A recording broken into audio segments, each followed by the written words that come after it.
Welcome back, beautiful soul. This is week 2 of our Mastery of Life book club.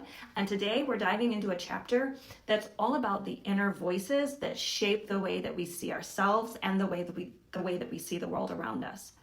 If you have ever been torn between the part of you that wants to grow, that wants to improve, that wants to get better, and the part that holds you back, this chapter is going to resonate very deeply. In this chapter, Don Miguel Ruiz Jr. introduces us to the idea that our mind is like a crowded room. It's filled with the voices that we've collected over the years, throughout our entire lives. There's the critic that always tells you that you're not enough. And then there's the victim that always whispers, you'll never be free from this pain, you'll never get past this. Or there's the fearful voice that warns you, don't take any risk. If we don't know the results, then don't do it. Don't take any chances. These voices didn't appear out of nowhere. They were shaped by our families, our culture, our schools, by every experience that we've ever had. Over time, we start to mistake these voices for our own truth and as fact. But here's the key lesson Ruiz shares. You are not the voices. You are the awareness behind the voices.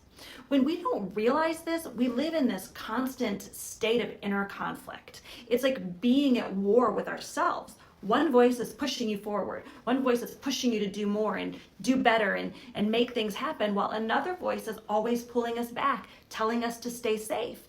And it's the loudest voice that usually wins, even if that voice is lying to us. Ruiz encourages us to start noticing these voices with compassion, not judgment. When you hear your inner critic saying, you'll never succeed, pause and recognize it for what it is. This is just an old recording, not the truth of who you are. The chapter offers 2 simple practices to begin this work. One is write down your inner dialogue. Seeing the words on paper helps you separate from them. It helps you see them as voices and not you. And then spend quiet time in observation.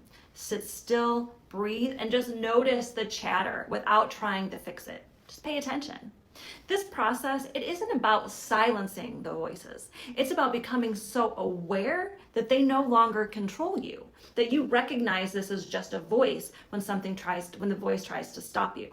As always, this chapter brought up some deep reflection for me.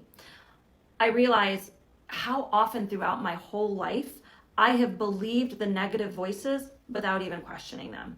For example, after my breakup, one voice kept saying, you weren't enough. If you had been enough, he wouldn't have left. He wouldn't have cheated. He wouldn't have went away.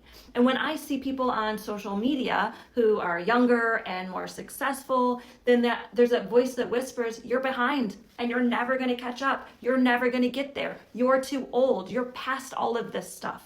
As I mentioned before, growing up poor, there was always this constant feeling of there's not enough to go around, so you better fight for the scraps.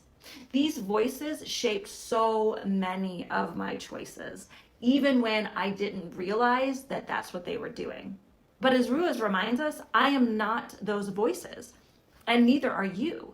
The moment we start to separate who we are from those voices and from what those voices say, we can take our power back. Here are 3 ways to practice this lesson this week. Label the voice.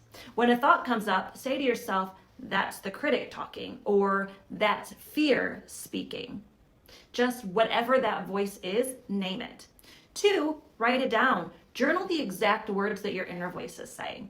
Seeing it on paper takes away some of its power. And sometimes you can see just how ridiculous some of these thoughts are. When we're having them in the moment, we don't necessarily see it. And choose a new voice. Consciously speak truth and love back to yourself. Example, I am enough. My journey is unfolding perfectly for me, exactly the way it's supposed to. As always, I've created a free reflection and journal PDF for week 2. It includes the chapter summary, some reflection questions, and journal prompts. Go to katinalee.com, go to the YouTube Book Club PDFs 2, and just download. There's no email, no sign up required, just a resource for your growth. Drop a comment below and share what's one negative inner voice you've been hearing lately and what truth would you like to speak instead. Remember this, you are not broken.